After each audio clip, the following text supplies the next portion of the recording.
पहला समूएल बाब number 10। Saul को मसा किया जाता है। फिर समूएल ने कुपी लेकर साउल के सर पर जैतून का तेल उंडेल दिया और उसे बोसा देकर कहा, रब ने आपको अपनी खास मिल्कियत पर रहनुमा मुकर्रर किया है। मेरे पास से चले जाने के बाद जब आप बिन्यामीन की सरहद के शहर जिल्जा के करीब राखिल की कब्र के पास गुजरेंगे तो आपकी मुलाकात दो आदमियों से होगी।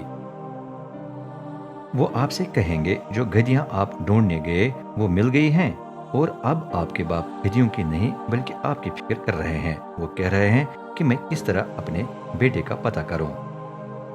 आप आगे जाकर तबूर के बलूत के दरख्त के पास पहुंचेंगे। वहां तीन आदमी आपसे मिलेंगे जो खुदा की इबादत करने के लिए बैत एल जा रहे होंगे।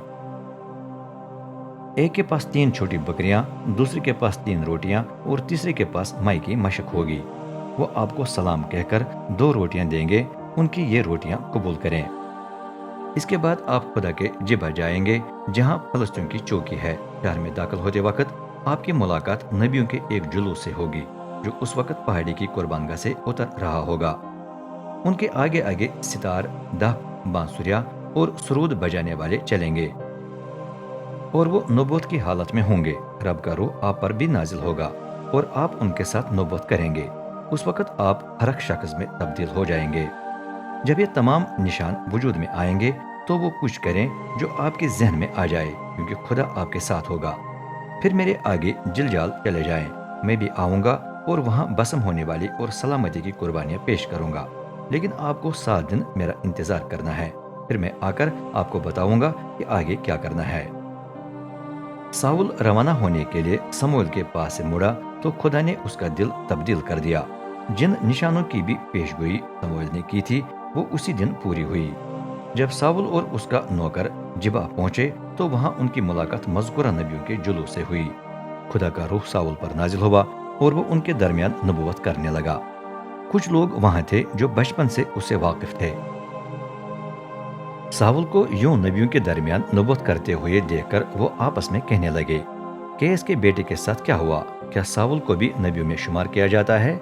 एक मकामी आदमी ने जवाब दिया, कौन इनका बाप है? बाद में ये मुहावरा बन गया, क्या साउल को भी नबियों में शुमार किया जाता है?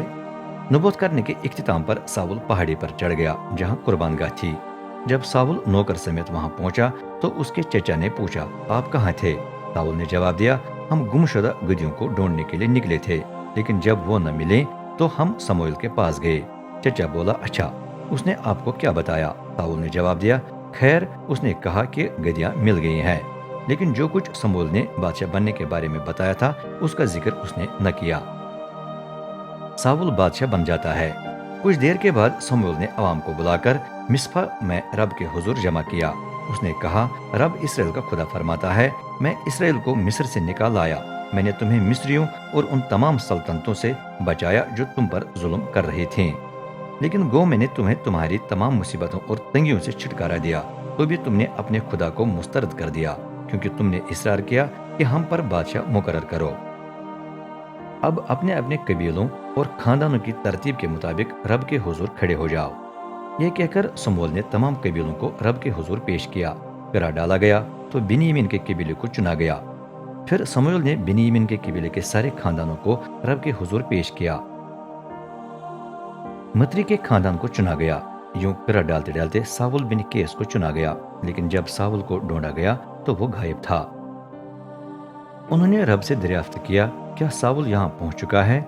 रब ने जवाब दिया, वो सामान के बीच में छुप गया है। कुछ लोग दौड़कर उसे सामान में से निकालकर अवाम के पास ले आए। जब वो लोगों में खड़ा हुआ तो इतना लंबा था कि बाकी सब लोग सिर्फ उसके कंधों तक आते थे। समूएल ने कहा, यह आदमी देखो जिसे रब ने चुन लिया है, अवाम में उस जैसा कोई नहीं है। तमाम लोग खुशी के मारे बादशाह जिंदाबाद का नारा लगाते रहे। समूएल ने बादशाह के हुकूक तफसील से सुनाए। उसने सब कुछ किताब में लिख दिया और उसे रब के मुकद्दस में महफूज किया। फिर उसने अवाम को रुखसत कर दिया। साउल भी अपने घर चला गया जो जिबा में था।